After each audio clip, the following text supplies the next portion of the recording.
Hello everyone, welcome back. आज का ये जो वीडियो है वो क्लास 10th के लिए है स्पेशली। आज से एक नई सीरीज चालू हो रही है। क्लास 10th में बेसिकली हमारे पास 3 चैप्टर होते हैं, डिवाइड करें तो उससे ज्यादा होता है। सबसे पहला है हमारा इलेक्ट्रिसिटी, दूसरा है magnetic effect of electric current और तीसरा होता है हमारा लाइट। लाइट के अंदर भी अलग अलग पार्ट्स है, जैसे कि रिफ्लेक्शन ऑफ लाइट है हमारा, रिफ्रैक्शन ऑफ लाइट है हमारा, और तीसरा है हमारा ह्यूमन आई। तो इन 3 पार्ट के अंदर लाइट कवर होता है। हमारा इलेक्ट्रिसिटी है और magnetic effect of electric current. तो आज 10th के लिए हम लोग इलेक्ट्रिसिटी से स्टार्ट करने जा रहे हैं। आज के इस वीडियो में हम लोग ये समझेंगे कि इलेक्ट्रिसिटी के बेसिक्स क्या होते हैं, जैसे कि बेसिक चीज मतलब कहाँ से आया, कैसे शुरुआत हुई, इन सारी चीजों के बारे में हम लोग बात करने जा रहे हैं। क्यों इंपॉर्टेंट है इलेक्ट्रिसिटी हमारे लिए, क्या जरूरत है 10th क्लास में इलेक्ट्रिसिटी को पढ़ना, कैसे हमारे लाइफ पे इलेक्ट्रिसिटी इंपैक्ट डालता है, इन सारी चीजों के बारे में हम लोग आज बात करेंगे। तो चलिए शुरुआत करते हैं इलेक्ट्रिसिटी का। तो अभी तक हम लोगों ने ये जाना है कि इस दुनिया के अंदर कितने वंडर्स है, 7 वंडर्स है ना, 7 अजूबे है ना इस दुनिया में। इलेक्ट्रिसिटी 8वां अजूबा कहा जाता है। क्यों? क्योंकि अभी करंट के टाइम में अगर हम देखें तो हमारा लाइफ इतना डिपेंडेंट हो गया है इलेक्ट्रिसिटी पे, क्योंकि बिना इसके हमारा काम ही नहीं चल सकता है। अगर हम सुबह से रात तक के अपने दिनचर्या को देखें, मतलब डेली जो हम लोग काम करते हैं उसको देखें, तो उसमें हम लोग ये पाएंगे कि इलेक्ट्रिसिटी एक मेजर रोल प्ले करता है। गर्मी के दिनों में अगर लाइट कट जाए तो वो हाल होता है कि आदमी सोच भी नहीं सकता है, ठीक है। और ठंडे के दिनों में हीटर की जरूरत पड़ती है हमें, तो वो भी इलेक्ट्रिसिटी नहीं चलता है। तो हमारे डेली लाइफ में बहुत सारे ऐसे डिवाइसेस हैं। फॉर एग्जांपल, मैं जिस टैब पे लिख रहा हूँ और जिस मोबाइल से रिकॉर्ड कर रहा हूँ, वो सब इलेक्ट्रिसिटी के द्वारा ही चल रहे हैं। इस रूम में बल्ब जल रहा है, फैन चल रहा है, मेरे घर में हमारे घर में होता है मोटर, और क्या क्या होता है, स्टेबलाइजर, मतलब दुनिया का सारा चीज, टीवी है, फ्रिज है, वॉशिंग मशीन, सब कुछ इलेक्ट्रिसिटी से चल रहा है। मतलब हमारा डेली लाइफ इतना ज्यादा डिपेंडेंट हो चुका है ना इलेक्ट्रिसिटी से, तो इसे थोड़ा सा अलग करना हमारे डेली लाइफ से थोड़ा इम्पॉसिबल सा हो गया, खास करके अब। तो शुरुआत करते हैं इसी चैप्टर का, इलेक्ट्रिसिटी का। तो आज का हमारा टारगेट है इलेक्ट्रिसिटी के लेक्चर 1 को डिस्कस करना, और इसमें हम लोग सिर्फ डिस्कस करेंगे बेसिक्स ऑफ इलेक्ट्रिसिटी। तो क्या मैंने बताया कि क्यों इंपॉर्टेंट है, क्या है, इसलिए charge and types of charge and properties of charges, ये हमारा दो आज का बेसिक होगा, मेन टारगेट कि हमें कैसे पढ़ना है। चलिए शुरुआत करते हैं सबसे पहले charge and types of charge से, ठीक है। चार्ज क्या होता है, अगर हम बात करें कि चार्ज के बारे में कि व्हाट इज चार्ज, तो समझिएगा। तो 9th-10th क्लास में बेसिकली अगर कुछ बच्चे से अगर अच्छे से पूछा जाए कि व्हाट इज चार्ज, तो वो ये बताते हैं there are 2 types of charge. नहीं, मैंने पूछा है कि व्हाट इज चार्ज, कि चार्ज क्या होता है, ठीक है, ना कि कितने टाइप्स के चार्ज होते हैं। सबसे पहली बात, चार्ज क्या होता है। तो चार्ज को समझने से पहले एक रफ में हम लोग समझते हैं कि मैटर क्या होता है। सबसे पहले ये समझते हैं कि मैटर क्या होता है, ठीक है। फिर हम लोग ये समझेंगे कि चार्ज क्या होता है, ठीक है। पहले इसको मिटाते हैं, सबसे पहले ये समझते हैं कि मैटर क्या होता है। अभी तक हमने बचपन से जो मैटर के बारे में पढ़ा है वो ये है कि anything which has mass, anything which has मास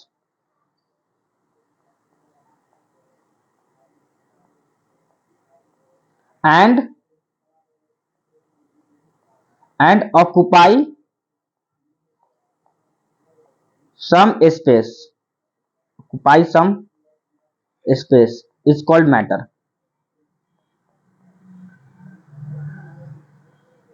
ठीक है। बचपन से तो आज तक हमने यही पढ़ा है कि अगर किसी के पास मास है और वो स्पेस को ऑक्युपाई, स्पेस ऑक्युपाई करने का मतलब क्या होता है। फॉर एग्जांपल, मेरे पास अगर ये पेन है, ओके, तो इसके पास तो मास होगा ही होगा। स्पेस ऑक्युपाई करने का मतलब क्या होता है, जैसे ही हमने इसको यहाँ पे रखा तो ये मेरे हैंड का इतना पोर्शन कवर किया, इतना जगह ले लिया वो, ठीक है। तो ये होता है स्पेस ऑक्युपाई करने का मतलब। फॉर एग्जांपल, अगर मेरे पास कोई एक बुक है, तो अगर इस बुक को हमने यहाँ पे ऐसे रखा है तो ये इस टेबल का इतना पार्ट ले रहा है, ठीक है। तो ये हम इसको क्या बोलेंगे, स्पेस ऑक्युपाई कर रहा है।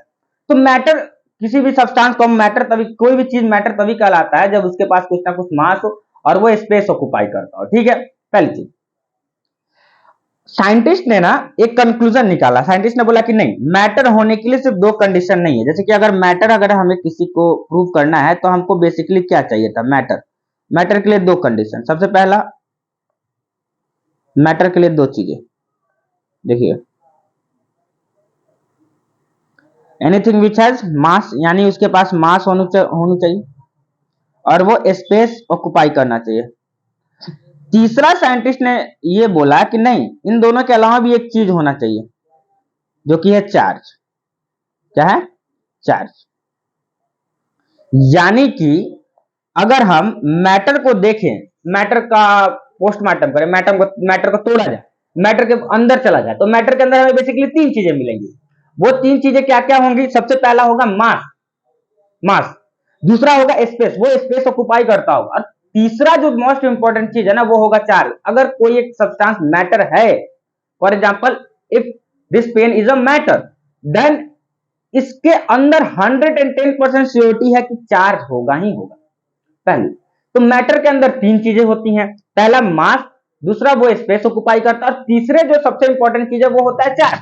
मतलब कि चार्ज मैटर के अंदर पाया जाता है, इनबिल्ट, मैंने दिया नहीं है उसे, वो नेचुरली उसके अंदर पाया जाता है, बाद में हमें मालूम चला ये। ठीक है, चलिए, अगर हम चार्ज का डेफिनेशन यहां से लिखना चाहें तो चार्ज का डेफिनेशन कुछ इस टाइप का होगा। देखिए, चार्ज क्या होता है? चार्ज, तो हम लोग ये लिख सकते हैं, it is the intrinsic property of matter, it is the intrinsic property of matter, it is the intrinsic property of matter due to which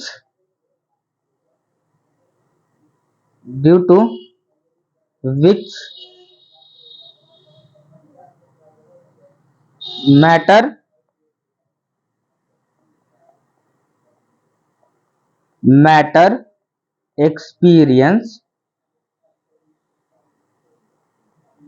electric and magnetic effect, या फिर आप ऐसा ही बोल सकते हो कि due to which matter produce electric and magnetic effect. Basically कहने का मतलब ये है मेरा कि चार्ज क्या होता है ना, charge is the intrinsic property of matter. सबसे पहली चीज समझते हैं, अब इसमें एक नया वर्ड आया है, मुझे लगता है 10th वालों के लिए ये नया वर्ड है, इंट्रिंसिक। What is intrinsic?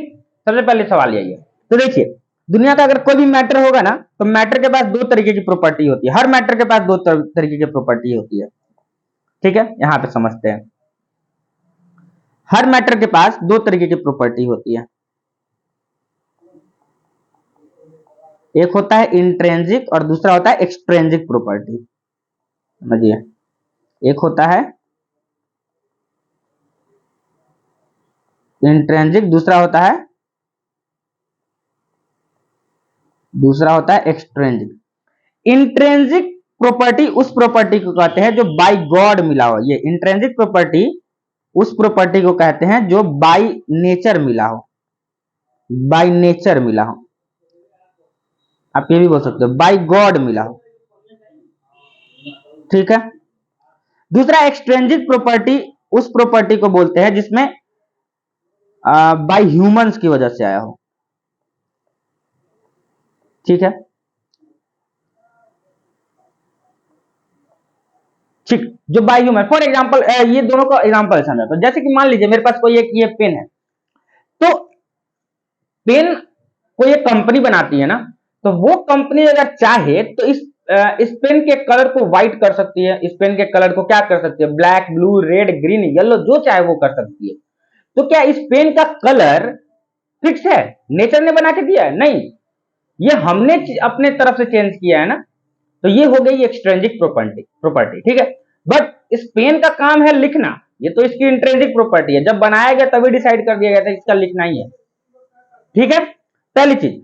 अब इंट्रिंसिक प्रॉपर्टी वैसे प्रॉपर्टी को बोलते हैं जो बाय नेचर किसी के पास आया हो। इसका मतलब चार्ज अगर इंट्रिंसिक प्रॉपर्टी है ना, तो मैटर के अंदर पहले से चार्ज था, हमने उसमें चार्ज डाला नहीं है अलग से बाहर से लाके, चार्ज मैटर के पास पहले से था, बस हमने फाइंड आउट किया है। ये बात समझ में आया?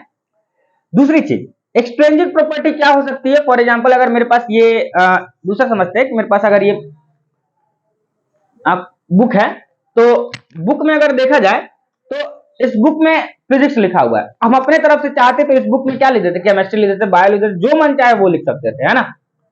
पहले दूसरी बात, अब इंट्रेंसिक और एक्सट्रेंसिक में दिक्कत नहीं होती। इंट्रेंसिक मतलब क्या होता है, बाय नेचर से मिला हुआ हो, बाय गॉड से मिला हुआ हो, मतलब बाय बर्थ किसी चीज को जो चीज दे दे। जैसे हमने हम जन्म लिया तो मेरे पास दो हाथ होते हैं, दो आंख होते हैं, दो पैर होते हैं, ठीक है। हाँ वो अलग बात है, किसी के बाई बर्थ होता है वो रेयर केस है, बट मैक्सिमम बच्चों के तो ये होते हैं ना, बाई मैक्सिमम के पास तो होता है। इंट्रेंसिक मतलब बाई गॉड, सबके पास बाई नेचर से मिला हुआ हो, ठीक है। एक्सट्रेंसिक कहने का मतलब बाई ह्यूमन, हमारे वजह से अगर कहीं पे आ रहा है तो, ठीक है। चलिए शुरुआत करते हैं अब इस चीज को, आगे आगे बढ़ते हैं। इंट्रेंसिक और एक्सट्रेंसिक प्रॉपर्टी समझ में आया, तो चार्ज का डेफिनेशन या इसके हिसाब से क्या हो जा रहा है, charge is the intrinsic property of matter. Intrinsic का मतलब होता है इनर प्रॉपर्टी। इंट्रेंसिक का मतलब आप ये भी समझ सकते हो कि इनर प्रॉपर्टी, इंट्रेंसिक कहने का मतलब आप ये भी समझते हो कि इनर प्रॉपर्टी, इनर प्रॉपर्टी, ठीक है। चलिए अब हम लोग बात करते हैं कि टाइप्स ऑफ चार्ज कितने होते हैं। देखिए types of charge,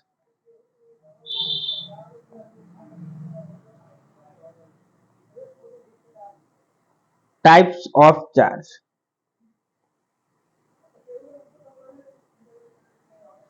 types of charge, ठीक है। तो देखिए there are two types of charge. पहला होता है, पहला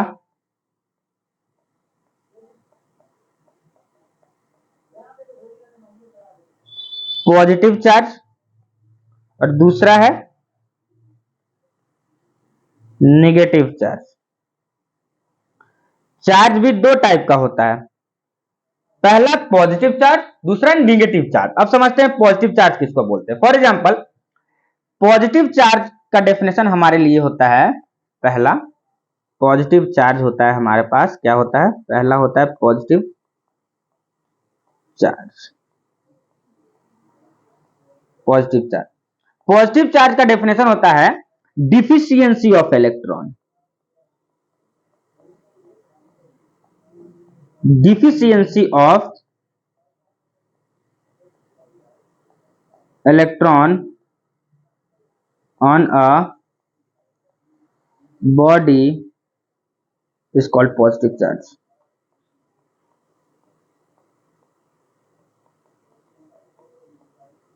is called positive charge।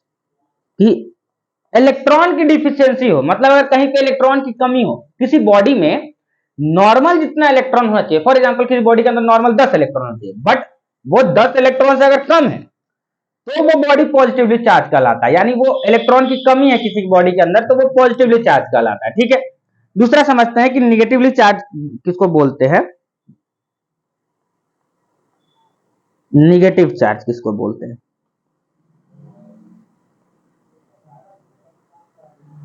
Negative charge ये होता है excess of electron, excess of electron on a body, excess of electron on a body is called negative charge, is called negative charge। अब excess of electron कहने का मतलब अगर कि किसी बॉडी के अंदर अगर इलेक्ट्रॉन ज्यादा है नॉर्मल से, नॉर्मल जितना इलेक्ट्रॉन कितना होना चाहिए, माने 10 इलेक्ट्रॉन नॉर्मल होना चाहिए, और उस पे 10 नहीं अब 11 इलेक्ट्रॉन है, तो वो हमारा कहलाता है क्या, निगेटिवली चार्ज बॉडी। तो फॉर एग्जाम्पल अगर हम बात करते हैं, एक तो फिगर ड्रॉ करते हैं, अब हम फिगर ड्रॉ करते हैं ऐसे, मान लेते हैं ये एक बॉडी है हमारे पास, ठीक है।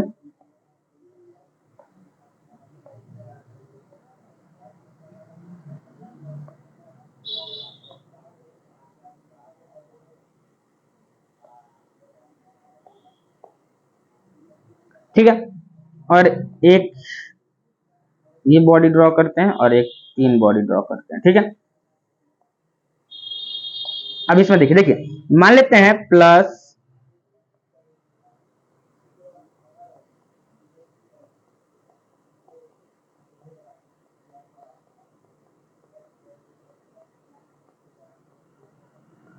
चलिए कुछ मैंने फिगर ड्रॉ करते हैं इस पे अब,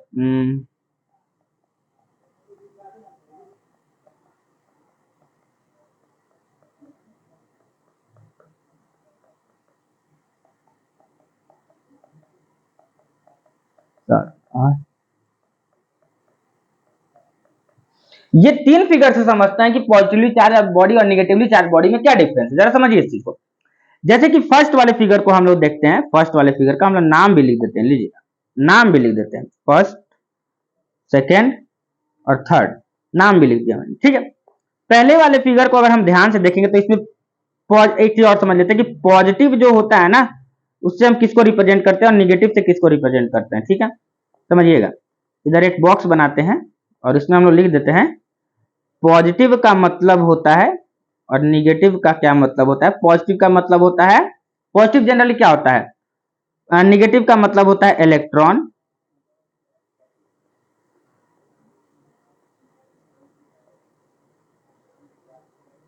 ठीक है, और निगेटिव का मतलब होता है, निगेटिव का मतलब इलेक्ट्रॉन और पॉजिटिव का मतलब प्रोटॉन होता है। आप समझिए इस बात को।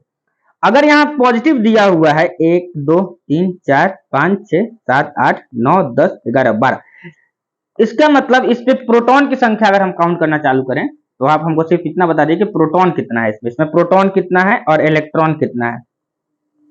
चलिए, इसमें प्रोटॉन कितना है, यानी प्रोटॉन अगर हमें चेक करना है तो हमें पता करना पड़ेगा पॉजिटिव वाला कितना है। तो 1 2 3 4, देखिए अगर प्रोटॉन चाहिए तो हमें 1 2 3 4 5 6 7 8 9 10 11 12, मतलब 12 प्रोटॉन है इसमें और इलेक्ट्रॉन कितने हैं, 8 है, ठीक है।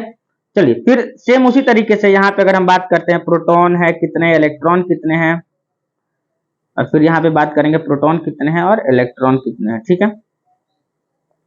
चलिए इसमें प्रोटॉन काउंट करते हैं तो 1 4 4 8, प्रोटॉन है 8, ठीक है, और इलेक्ट्रॉन है 12, ठीक है। और इसमें प्रोटॉन कितना है 4 4 8 और इसमें इलेक्ट्रॉन भी है 8। इसका मतलब क्या हुआ, चलिए देखिए, जनरली मैंने क्या बताया था, सबसे पहले समझिए कि पॉजिटिवली चार्ज क्या होता है, डिफिशियंसी ऑफ इलेक्ट्रॉन। यहां देखिए पॉजिटिव चार्ज का मतलब क्या होता है, deficiency of electron. Normal electron से अगर कम है मतलब इसमें इलेक्ट्रॉन की कमी है। देखिए जनरली 12 प्रोटॉन है, 8 इलेक्ट्रॉन, तो इसमें कम कौन है, इलेक्ट्रॉन कम है ना। तो ये बॉडी कैसा बॉडी हो गया, पॉजिटिवली चार्ज बॉडी हो गया। ये बॉडी हुआ कैसा चार्ज, ये बॉडी हुआ हमारा पॉजिटिवली चार्ज बॉडी, ठीक है। अच्छा इसमें बात करते हैं तो इलेक्ट्रॉन 12 है, प्रोटॉन 8 है, इलेक्ट्रॉन 12 है, प्रोटॉन ज्यादा 8 है, एक्सेस ऑफ इलेक्ट्रॉन है ना, इलेक्ट्रॉन ज्यादा है इससे, तो ये हो जाएगा निगेटिवली चार्ज बॉडी, ठीक है। अब समझते हैं इसमें इलेक्ट्रॉन प्रोटॉन दोनों बराबर है, इलेक्ट्रॉन और प्रोटॉन दोनों बराबर है, इसका मतलब ना ही ये पॉजिटिव ज्यादा है और ना ही ये निगेटिव कम। मतलब इसका मतलब जितना प्रोटॉन है उतना इलेक्ट्रॉन, मतलब कि जितना पॉजिटिवली चार्ज है उतना ही इसमें निगेटिवली चार्ज है, मतलब ये है जाएगा न्यूट्रल, जीरो, न्यूट्रल बॉडी। समझ में आया, इतना समझ में आया कि पॉजिटिवली चार्ज बॉडी अगर कोई होगा तो उसके अंदर इलेक्ट्रॉन प्रोटॉन से क्या होगा, कम होगा, इलेक्ट्रॉन क्या होगा, प्रोटॉन से कम होगा। दूसरा, ठीक है, निगेटिवली चार्ज होगा तो प्रोटॉन से इलेक्ट्रॉन ज्यादा होगा, प्रोटॉन से इलेक्ट्रॉन ज्यादा होगा, और पॉजिटिव तो इलेक्ट्रॉन और प्रोटॉन के बराबर होगा। समझ में आया। चलिए आगे बढ़ते हैं, अब प्रॉपर्टीज ऑफ चार्ज की तरफ आते हैं। कुछ इंपॉर्टेंट प्रॉपर्टी है, इस चीज को ध्यान देते हैं हम लोग, properties of charge topic.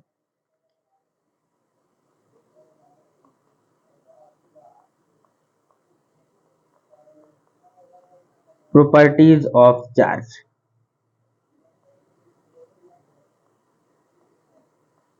Properties of charge, सबसे पहला देखिए, सबसे पहला प्रॉपर्टी है हमारा अट्रैक्शन एंड रिपल्सन प्रॉपर्टी।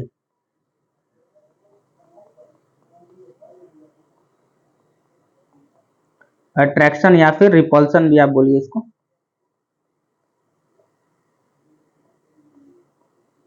चलिए अट्रैक्शन और रिपल्सन करने का मतलब क्या होता है कि अगर देखिए हमने मैग्नेट के बारे में क्या पढ़ा था कि सेम पोल क्या करते हैं, रिपेल करते हैं, वेयर अपोजिट पोल्स अट्रैक्ट करते हैं ना। तो ये चीज चार्ज के लिए वैलिड है। इसका मतलब क्या है कि सेम चार्ज क्या करेगा, same charge repel whereas opposite charge attract. Whereas opposite charge attract. ठीक है, चलिए कहने का मतलब क्या है कि अगर सेम चार्ज है, दो पॉजिटिव पॉजिटिव चार्ज अगर आपस में सामने सामने रखा तो वो एक दूसरे का रिपल्सन शो करेगा, दूर भागाएगा। लेकिन वही एक पॉजिटिव चार्ज और एक नेगेटिव चार्ज रखा हुआ है तो वो अट्रैक्ट करेगा। ठीक है, चलिए ये तो सबको पता है।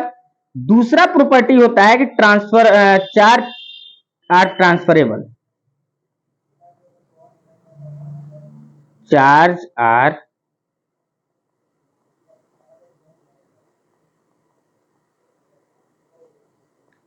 ट्रांसफरेबल कहने का मतलब क्या है, देखिएगा इसका मतलब क्या होता है, if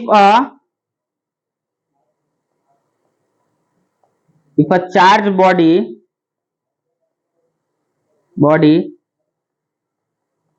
put in contact with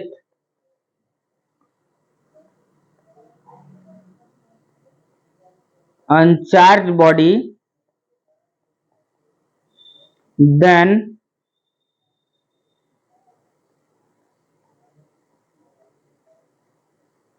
uncharged body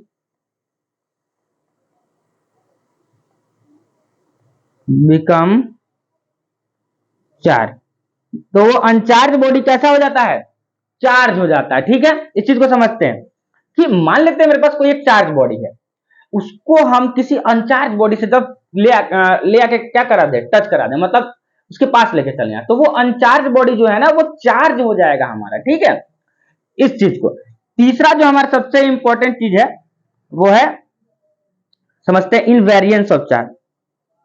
invariance of charge, invariance of charge.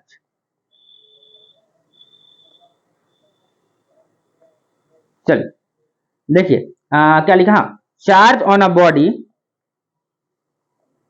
Charge on a body does not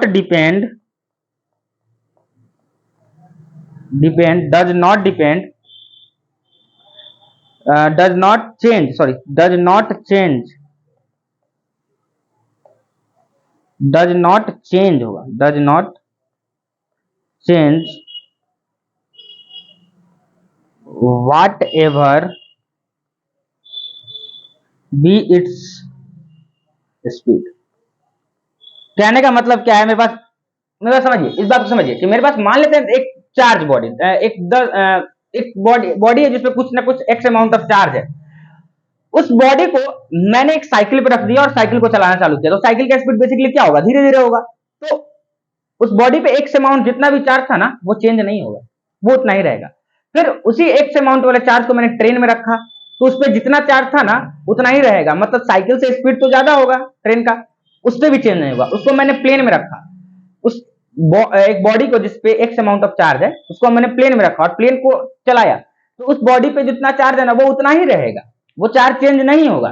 चौथा, मान ले तो उसको रॉकेट में बैठा के घुमा दे, तुम उस चार्ज से बैठ जाओ, तुम लाइट के स्पीड से घूमने लग जाओ, तुम्हारे उस बॉडी पे जितना भी चार्ज है ना वो चेंज नहीं होगा। एक्स अमाउंट ऑफ चार्ज है तो चार्ज चेंज नहीं होगा। चार्ज किसी बॉडी के स्पीड पे डिपेंड नहीं करता है।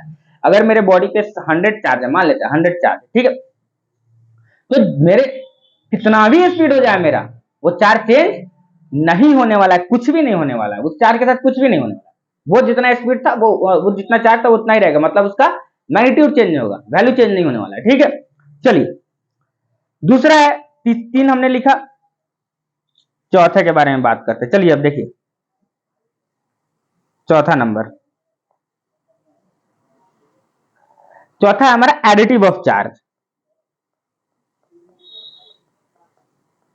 एडिटिव ऑफ चार्ज, देखिए एडिटिव ऑफ चार्ज कहने का मतलब क्या होता है, the total charge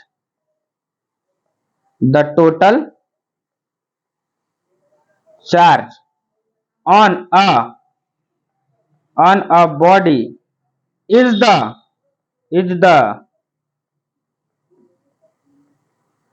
the algebraic sum of all charge। करने का मतलब क्या होता है कि अगर मान लेते हैं मेरे पास कुछ एक बॉडी है, ऐसे बनाते हैं, एक बॉडी बनाते हैं, चलिए देखिए एक बॉडी हमारे पास है, ठीक है।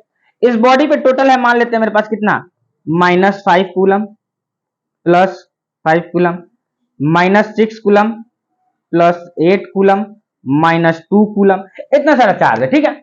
तो अगर हमें कोई हमसे पूछ देना कि नेट चार्ज क्या है, मतलब चार्ज, नेट चार्ज कितना होगा, तो हमें कुछ नहीं करना है। Net charge is equal to, हमें बस जोड़ देना है -5 प्लस 5 प्लस -2 प्लस -6 प्लस -8, और हमारा क्या आ जाएगा, नेट चार्ज आ जाएगा। और आपका ये होमवर्क है कि आप इस नेट चार्ज को कैलकुलेट करके नीचे बताइएगा कि इस बॉडी पे नेट चार्ज एक्चुअली में होगा कितना, ठीक है। ये आपको कैलकुलेट करके बताना है। चलिए, तो एक और दे देता हूं यहां पे भी, इस पे भी बता देना कि नेट चार्ज कितना होता है, ठीक है। चलिए देखिए, इस पे भी बता दो कि नेट चार्ज कितना होगा।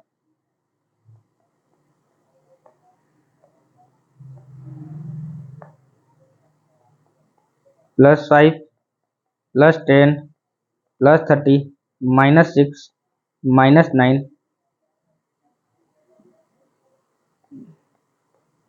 -9 कूलम -8 कूलम -24 कूलम +60 कूलम, ठीक है। तो आपको नेट चार्ज कैलकुलेट करता है। तो किसी बॉडी पे जो नेट चार्ज होता है ना, तो आप उस ओवरऑल बॉडी पे जितना भी चार्ज प्रेजेंट है ना, इधर उधर सबको जोड़ दो, निगेटिव और पॉजिटिव सब कुछ से मतलब नहीं करता, बस जोड़ दो अलजेब्रा की तरह, -3 +2 -5 सबको ऐड कर दो एकदम अलजेब्रा की तरह, वो हमारा नेट चार्ज दे देगा, ठीक है। तो ये भी आपका एक होमवर्क है, इस चीज को बना के बता देना है नीचे कमेंट में, ठीक है। चलिए, अगला हम लोग देखते हैं one of the most important property, जहां से आपका न्यूमेरिकल्स आएगा, जो कि है स्टार मार्क। चलिए यहां पे देखिए न्यूमेरिकल वाला properties, quantization of charge.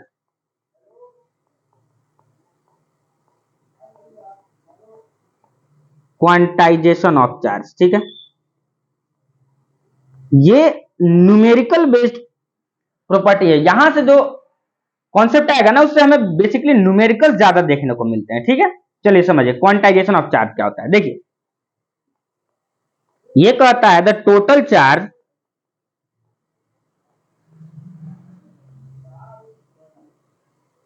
on a total charge acquired,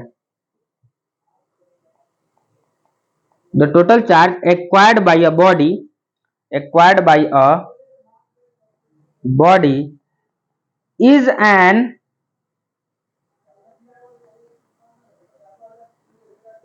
integral multiple, is an integral multiple of magnitude of charge, magnitude of charge on a single electron, on a single electron। कहने का मतलब क्या है, अब इस बात को समझिए, ये स्टेटमेंट को सुनिए, मेरी बात को सुनिए, सुनिए। तो total charge acquired by a body, मान लेते हैं मेरे पास कोई एक ये बॉडी है, ठीक है। देखिए ये पेन है मेरे पास, ठीक है। तो इस पेन पर टोटल चार्ज जितना भी एक्वायर्ड होगा ना, टोटल चार्ज, वो हमेशा किस फॉर्म में होगा, वो हमेशा इंटीग्रल फॉर्म में होगा। किसके, एक इलेक्ट्रॉन पे जितना चार्ज होता है उसी के इंटीग्रल फॉर्म में होगा। इंटीग्रल करने का मतलब क्या होता है, फ्रैक्शन नहीं होता, इंटीजर्स के फॉर्म में होगा। इंटीग्रल करने का मतलब बेसिकली वो इंटीजर्स में होगा, ठीक है। फॉर एग्जाम्पल, मान लेते हैं कि किसी बॉडी पे जो टोटल चार्ज है वो है Q, क्या है, Q, Q। तो वो Q जो हमेशा होगा ना, वो हमेशा इस फॉर्म में होगा किसी बॉडी के, Q is equals to NE। अब यहां पे समझते हैं Q क्या होता है। Q होता है charge on a single, total charge Q, N होता है, और ये होता है टोटल, Q होता है हमारा total charge, total charge, N होता है number of electron, number of electron, और E होता है charge on a single electron, charge on one electron. अब बेसिकली बात ये समझिए, जैसे कि अगर कोई हमसे पूछ रहा है कि क्या इस बॉडी पे एक्स चार्ज दे दिया और वो पूछ रहा है कि क्या इस बॉडी पे इतना अमाउंट ऑफ चार्ज पॉसिबल है, तो हमें पता है कि क्वांटाइजेशन ऑफ चार्ज क्या कहता है कि अगर किसी बॉडी पे चार्ज उतना ही हो सकता है जितना एक इलेक्ट्रॉन पे चार्ज होता है, और एक इलेक्ट्रॉन पे चार्ज होता कितना है, तो एक इलेक्ट्रॉन पे चार्ज होता है 1.6 माइनस 1.6 इंटू 10 का पावर माइनस 19 कूलम। ठीक है, ये क्या होता है, charge on one electron, charge on one electron. ठीक है, कि एक इलेक्ट्रॉन पे चार्ज कितना होता है, माइनस 1.6 इंटू 10 का पावर माइनस 19 कूलम। तो अगर किसी बॉडी पे कोई चार्ज एग्जिस्ट करता होगा तो वो हमेशा इस नंबर के मल्टीपल में होगा। किसके मल्टीपल में होगा, इस नंबर के मल्टीपल में होगा। एग्जाम यहां पे समझते हैं, मान लेते हैं कि मेरे पास कोई एक बॉडी है जिसपे है ना एक्स चार्ज एग्जिस्ट करता है, तो वो जो एक्स होगा ना वो हमेशा इसके मल्टीपल में आएगा, ये हमेशा इसके मल्टीपल में होगा, वो एक्स नंबर वो हमेशा इसके मल्टीपल में होगा। ठीक है, किसी भी बॉडी पे जो चार्ज होगा ना वो हमेशा किसके मल्टीपल में होगा, एक इलेक्ट्रॉन पे जितना चार्ज होता है उसी के मल्टीपल में होता है। ठीक है, बेसिकली इसमें एक क्वेश्चन भी पूछा जाता है एनसीईआरटी में, एक बड़ा फेमस क्वेश्चन है, find the number of electron in 1 coulomb of charge. ये ना, find the number of electron in 1 coulomb of charge, number of electron in 1 coulomb of charge. ठीक है, तो इस क्वेश्चन को हम लोग करेंगे, और इसी को नहीं 8-10 अलग अलग क्वेश्चन को भी करेंगे, बट अगले वीडियो में। ठीक है, फिलहाल के लिए एक दो चीज आपको और बता देता हूं कि चार्ज जो होता है ना, चार्ज वो उसका ऐसा यूनिट क्या होता है, ये सारी चीज की मैं ऊपर बताना भूल गया था, इधर कहीं जगह देख के बताता हूं। हाँ चलिए यहाँ पे देखिए, यहीं पे लिख देता हूं। चलिए पहले चीज लिख लेते हैं, ऐसा यूनिट ऑफ चार्ज क्या होता है। चलिए देखिए, ऐसा यूनिट चार्ज, यहाँ पे लिखते हैं हम लोग चार्ज, और चार्ज का ऐसा यूनिट क्या होता है भाई, चार्ज का ऐसा यूनिट होता है कूलम, कूलम होता है। ठीक है, सिंबल क्या होता है,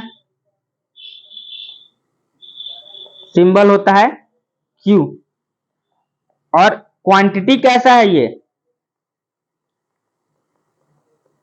क्वांटिटी कैसा है, ये स्केलर क्वांटिटी है। तो आपका होमवर्क सवाल कुछ ये था कि होमवर्क ये है, पहला सवाल तो ये रहा आपका होमवर्क, ये आपको ये दोनों का कमेंट में बता देना है, या फिर आप अपने नोट्स में लिखिएगा, अगले क्लास में हम इस दोनों को डिस्कस करके ही आगे बढ़ेंगे। दूसरा कि find the number of electron in 1 coulomb of charge. अगर ये क्वेश्चन आपसे सॉल्व हो जाता है तो इसको ट्राई करिएगा सॉल्व करने का, नहीं तो फिर इसको अगले क्लास में। तीसरा एक छोटा सा और क्वेश्चन है कि जस्ट अभी मैंने यहाँ पे ये बताया ना, क्या बोलते कहा गया, हाँ चार्ज स्केलर क्वांटिटी है। देखिए यहाँ पे देखिए, चार्ज इज स्केलर y। देखिए चार्ज के पास मैग्नीट्यूड भी होता है और चार्ज के पास डायरेक्शन भी होती है, फिर भी चार्ज एक स्केलर क्वांटिटी है। तो इसको मैं क्वेश्चन थोड़ा अच्छे से लेता हूं, charge have magnitude and direction both, charge have magnitude and direction both, then y it is a scalar quantity, y it is a scalar quantity। तो आप इस क्वेश्चन का आंसर या तो कमेंट में बता सकते हैं या फिर नोट्स में अपने लिखे रहिएगा, इस चीज को अगले क्लास में डिस्कस करेंगे। ठीक है, आज के लिए इतना ही।